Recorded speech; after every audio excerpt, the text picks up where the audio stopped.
ہم نے دنیا داروں کو بھی دیکھا ہے، ان کے گھروں پر عزت ڈھونڈنے والے، ان کی جوتیوں پر عزت ڈھونڈنے والے، ان پر اپنی زندگیاں نچھاور کرنے والے، بڑھاپے میں تمہیں بھی تنہا چھوڑ دیا جاتا ہے، پارٹیوں سے نکال کر کے تو ایسا انہیں بیوہ بنا دیا گیا ہے کہ کوئی پوچھتا تک نہیں ہے۔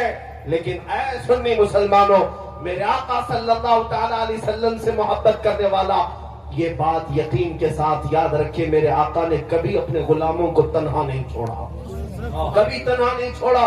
ابو اللیث سمرقندی رحمت اللہ علیہ فرماتے، ایک واقعہ لکھتے، مکہ مکرمہ میں ایک شخص کا انتقال ہو گیا تھا، اور جیسے ہی وہ انتقال کر گیا اس کا چہرہ جانور کی طرح بن گیا۔ ایک ہی بیٹا تھا، سنو، ایک ہی بیٹا تھا، اور باپ کا چہرہ جانور کی طرح ہو گیا۔ کچھ گناہ کیا ہوگا، کچھ غلطیاں کیا ہوگا۔ اب بیٹے نے جب باپ کا چہرہ بگڑتا ہوا دیکھا، فوراً دروازہ گھر کا بند کر دیا، اور دیکھ کر کے میت کو ڈر لگنے لگا کہ اب لوگوں کو دیدار کراؤں کہ نہیں کراؤں، جنازہ اٹھاؤں گا، لوگ تو دیکھنے آئیں گے، دفن کیسے کروں۔ گھر کی عورتوں کو سب کو سمجھا بجھا کر بٹھا دیا اور کہا اب میں اعلان نہیں کروں گا، باہر دفن کرنے نہیں لے جاؤں گا، گھر کے اندر ہی گڑھا کھود کر اپنے باپ کو یہیں دفن کر دیتا ہوں تاکہ کسی کو پتہ ہی نہ چلے، ورنہ بے عزتی ہو جائے گی، بڑی ذلت اٹھانی پڑے گی۔ نوجوان لڑکا گھر میں روتا ہوا بیٹھا ہے، میرے باپ کے ساتھ کیا ہو گیا؟ وہ رو رہا تھا، اچانک اس کے گھر کے دروازے سے کھلنے کی آواز آئی، اچانک دروازہ کھلا، ایک بزرگ گھر کے اندر آئے۔ وہ آتے ہی ان کے چہرے پر چادر تھی، وہ سیدھے میت کے پاس گئے، چادر ہٹائی، اس کے چہرے پر ہاتھ رکھا، پھر چادر بند کر، پھر اس نوجوان لڑکے کے پاس آئے۔ وہ بزرگ کہتے کیا ہوا بیٹا، کیوں رو رہا ہے؟ نوجوان لڑکا کہتا ہے میں تو آپ کو دیکھا نہیں، کہاں سے آپ اندر آ گئے، میں نے دروازے سب بند کر دیے تھے، لیکن اب آپ آ گئے ہیں تو کیا دیکھتے نہیں میرے باپ کا چہرہ بدل گیا ہے، میں اپنے باپ کو لوگوں کے سامنے کیسے جنازہ اٹھاؤں، آپ نہیں دیکھتے چہرہ جانور کی طرح ہوا ہے۔ وہ آئے ہوئے بزرگ نے کہا بیٹا جا کے دیکھ تو صحیح، تیرے باپ کا چہرہ سلامت تو ہے، کچھ ہوا نہیں۔ وہ نوجوان کھڑا ہوا اور گیا اپنے باپ کی لاش کے پاس، چادر ہٹائی تو دیکھتا ہے اپنے باپ کا چہرہ چاند کی طرح چمک رہا ہے، خوبصورت ہے۔ وہ خوشی کے مارے روتے ہوئے سجدہ شکر میں گر گیا، اللہ کا شکر ادا کرتے ہوئے پھر کھڑا ہوا۔ اس نے رب تعالیٰ کی بارگاہ میں عرض کیا مولا تو نے فرشتہ بھیج دیا میرے گھر پر، یہ کون بزرگ ہے جو میرے باپ کے چہرے کو انہوں نے ٹھیک کر دیا؟ اس وقت تک وہ بزرگ گھر سے نکلنے کو تھے، دروازے تک پہنچے تھے، یہ دوڑتا ہوا آیا اور ان کا دامن پکڑ لیا، کہا آپ کون ہیں؟ اللہ کا فرشتہ، اللہ کی طرف سے آئے ہوئے، آپ نے میرے باپ کے چہرے کو ٹھیک کر دیا، یہ احسان کیوں کیا؟ وہ آئے ہوئے بزرگ پلٹتے اور کہتے انا محمد رسول اللہ، میں محمد اللہ کا رسول ہوں۔ اللہ سبحان اللہ، کیا بات، اللہ اکبر۔ جیسے ہی وہ نوجوان سنا قدموں میں گرا، کہا آقا میرے گھر آپ کی آمد ہوئی اور اس حال میں مجھے بتائیں میرے باپ کے ساتھ کیا ہوا؟ اللہ کے نبی صلی اللہ علیہ وسلم فرماتے ہیں تیرے باپ کا کوئی ایک گناہ ایسا تھا جس سے مولا ناراض تھا، رب قدیر غضبناک تھا، جیسے ہی تیرے باپ کا انتقال ہوا مولا نے اپنے غضب کا اظہار اس کے چہرے پر کیا، تیرے باپ کا چہرہ بدل گیا۔ لیکن اے نوجوان، تیرے باپ کی ایک اچھائی تھی، ایک اچھائی یہ تھی کہ تیرا باپ اس وقت تک بستر پر سوتا نہیں تھا جب تک 100 مرتبہ مجھ پر درود نہیں پڑتا۔ کیا بات ہے، واہ واہ واہ۔ حضور فرماتے ہیں روزانہ اس کی عادت تھی، گناہ ہوں گے لیکن اپنے نبی کو یاد کیے بغیر سوتا نہیں تھا۔ جو فرشتہ اس کے درود مجھ تک پہنچاتا تھا، آج وہ فرشتہ آ کر کہنے لگا غضب ہوگا یا رسول اللہ، آپ پر درود پڑھنے والا وہ بندہ آج مر گیا لیکن مولا کے جلال کا شکار ہوا، اللہ کے غضب کا شکار ہوا ہے۔ اگر آقا آپ اس پر رحم نہ کریں گے تو دنیا بعد میں تانا دے گی، درود پڑھنے والے کا چہرہ ہی سلامت نہیں رہا تو کس کا سلامت رہے گا؟ میرے آقا فرماتے ہیں میں اپنی قبر سے اٹھ کر کے آیا اور تیرے باپ کے چہرے کو دیکھا تو بگڑا ہوا تھا، میں نے ہاتھ رکھا، اللہ کی بارگاہ میں سفارش کی، مولا یہ وہ چہرہ ہے جو مجھے یاد کیا کرتا تھا۔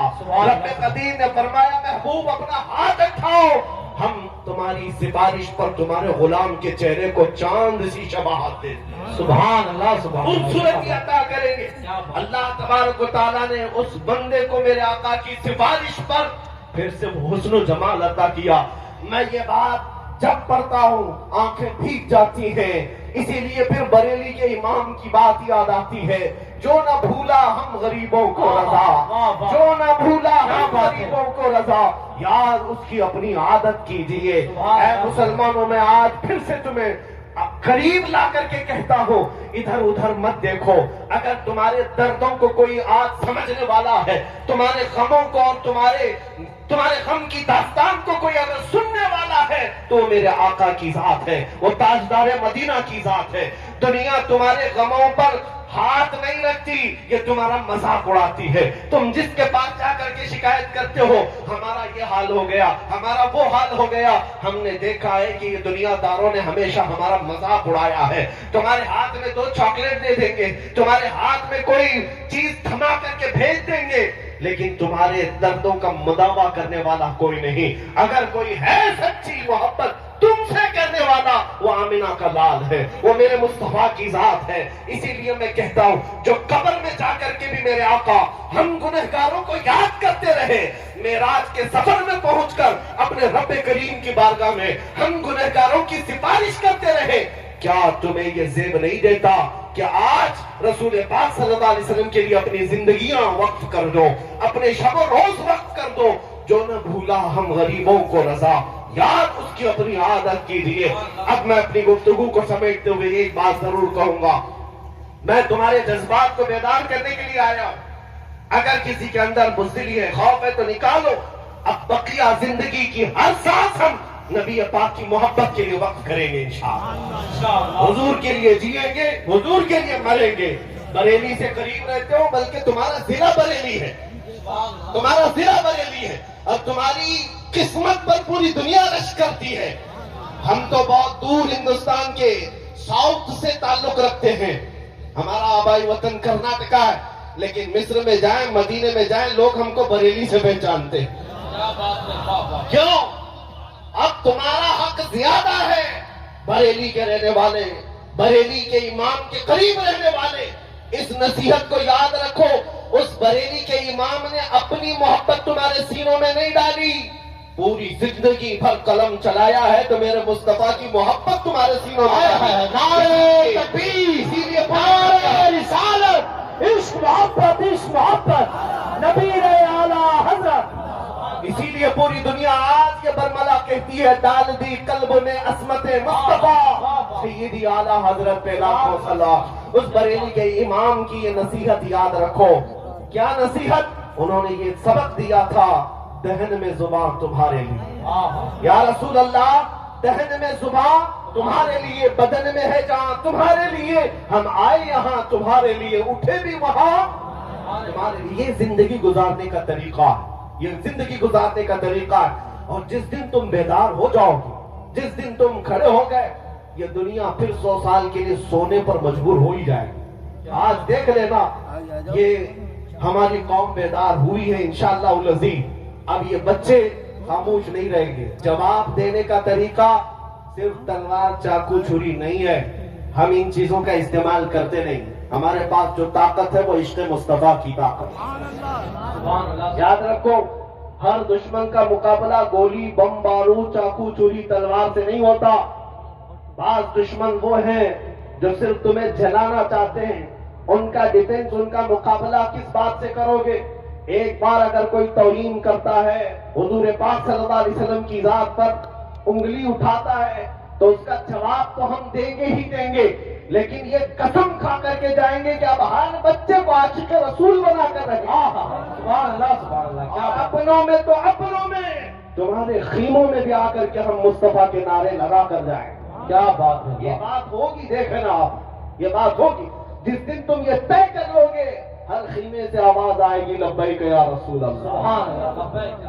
آپ نے آج یہ گستاخیاں دیکھ کر, یہ ہو سکتا ہے نروس پن محسوس کیا ہو, تھوڑا بہت تکلیف تو ہوتی ہے, لیکن ایک بات میں بتا کر چاہتا ہوں, یہ جتنے کتے بھونکتے ہیں چند دنوں کی بات, یہاں پر بھی ذلیل ہو کے مرتے ہیں، آخرت میں بھی ذلت ان کا ٹھکانہ ہے۔ لیکن 1400 سال سے کئی گستاخ آئے، حضور کی شان میں توہین کرنے والے کتنوں کو یاد ہے؟ کچھ کے نام یاد ہوں گے، ابو لہب، عتبہ، شیبہ، ابو جہل، لیکن وہ کیا گستاخی کرتے تھے یہ کسی کو پتا ہے؟ بھول گئے ہوں گے لوگ، سب ختم ہو گیا۔ آج بھی جو کر رہے ہیں یہ برساتی کیڑے ہیں، ان کو ایسا لگتا ہے کہ ساری گاڑی یہی چلا رہے ہیں۔ ہمارے یہاں ایک مثل بولی جاتی ہے، بیل گاڑی کے نیچے ایک کتا چلتا ہے اور وہ کتا یہ سمجھتا ہے پوری گاڑی میں چلا رہا ہوں، اور بیل گاڑی جب آگے چلی جاتی ہے تو اسے پتا چلتا ہے کہ اس کو تو کوئی اور بیل چلا رہے تھے۔ ان کتوں کو ابھی تھوڑے دنوں کے بعد پتا چلے گا گاڑی کوئی اور چلا رہا تھا۔ ایک بات آپ کو میں بتا دوں، ان کا بھونکنا بند ہو جائے گا، ختم ہوگا، لیکن اگر کوئی چیز ہمیشہ باقی رہے گی تو کیا ہے؟ رہے گا یوں ہی ان کا چرچا ہے، سبحان اللہ، رہے گا یوں ہی ان کا چرچا رہے گا۔ بڑے خاک ہو جائیں جل جانے والے، تو گھٹائے سے کسی کے نہ گھٹا ہے نہ گھٹے گا، جب بڑھائے تجھے اللہ تعالیٰ تیرا، مٹ گئے مٹتے ہیں مٹ جائیں گے آدھا تیرے، نہ مٹا ہے نہ مٹے گا کبھی چرچا تیرا۔ اے میرے عزیز بچوں، نوجوانوں، بزرگوں، ان کی گستاخیوں کے جواب میں یہ عرض ضرور کروں گا، تمہاری گنتیاں انگلیوں پر بھی نہیں ہو پائے گی، لیکن میرے آقا کی مدح سرائی کرنے والے آسمان کے تاروں سے بھی زیادہ ہیں۔ حضور کی جنہوں نے سچی مدح کی ہے، تعریف کی ہے، ان کو دنیا آج بھی یاد رکھتی ہے۔ ابو جہل کے کلمے تو یاد نہیں، لیکن حسان بن ثابت کے جملے سب کو یاد ہیں۔ وَأَحْسَنُ مِنْكَ لَمْ تَرَ قَطُّ عَيْنِي وَأَجْمَلُ مِنْكَ لَمْ تَلِدِ النِّسَاءُ خُلِقْتَ مُبَرَّأً مِنْ كُلِّ عَيْبٍ كَأَنَّكَ قَدْ خُلِقْتَ كَمَا تَشَاءُ۔ رسول پاک کا ایک شہدائی صحابی یوں کہتا ہے، یا رسول اللہ، آپ سے زیادہ حسین میری آنکھوں نے دیکھا ہی نہیں، آپ سے زیادہ خوبصورت کسی ماں نے جنا ہی نہیں۔ اللہ نے ہر عیب سے آپ کو پاک پیدا کیا ہے۔ 1400 سال پہلے عاشق رسول نے میرے آقا کی شان بیان کی تھی، مولا نے اس کا نام بھی باقی رکھا، کلام بھی باقی رکھا۔ اتنا ہی نہیں، اسکندریہ کی سرزمین سے پکارنے والا ایک عاشق رسول شرف الدین بوصیری جب یہ کہتا ہے، محمد سید الکونین والثقلین والفریقین من عرب ومن عجم هو الحبیب الذی ترجى شفاعته لكل هول من الاهوال مقتحم یا اکرم الخلق ما لي من الوذ به سواك عند حلول الحادث العمم ولن يضيق رسول الله جاهك بي اذا الكريم تجلى باسم منتقم فان من جودك الدنيا وضرتها ومن علومك علم اللوح والقلم يا نفس لا تقنطي من زلة عظما ان الكبائر في الغفران كاللمم لعل رحمة ربي حين يقسمها تأتي على حسب العصيان في القسم يا ربي واجعل رجائي غير منعكس لديك واجعل حسابي غير منخرم والطف بعبدك في الدارين إن له صبرا متى تدعه الأهوال ينهزم وأذن لصحب صلاة منك دائمة على النبي بمنهل ومنسجم ثم الرضا عن أبي بكر وعن عمر وعن علي وعن عثمان ذي الكرم يا ربي بالمصطفى بلغ مقاصدنا واغفر لنا ما مضى يا واسع الكرم مولاي صل وسلم دائما ابدا على حبيبك خير الخلق كلهم۔ میرے عزیزوں، 800 سال کے بعد مجھ جیسے ایک ادنا طالب علم کو میرے آقا کی شان میں کہا ہوا ہر جملہ یاد ہے، لیکن گستاخیاں کسی کو یاد نہیں رہتی۔ ہر خطے سے، ہر زبان سے میرے آقا کی تعریف کرنے والے کم نہیں ہوئے، اسی لیے میں آج اس منبر کا حق ادا کرنا چاہتا ہوں۔ یہاں تعریف ہوگی تو صرف میرے مصطفیٰ کی ہوگی، یہاں سے بیان ہوگا تو میرے آقا کی بادشاہت کا اعلان ہی ہوگا۔ کیا کہا ملا عبد الرحمن جامی نے، تنم فرسودہ جاں پارا زِ ہجراں یا رسول اللہ، دلم پشمردہ آوارا زِ عیسیاں یا رسول اللہ، چسوئے منگزر آری من مسکین ناداری فدائے نقش نالینت کنم جاں یا رسول اللہ، فدائے نقش نالینت کنم جاں یا رسول اللہ۔ سعدی شیرازی کہتے ہیں بلغ العلا بکمالہ سبحان اللہ سجا بجمالہ حسنت جمیع خصالہ صلو علیہ وآلہ۔ اور حافظ شیرازی کہتے ہیں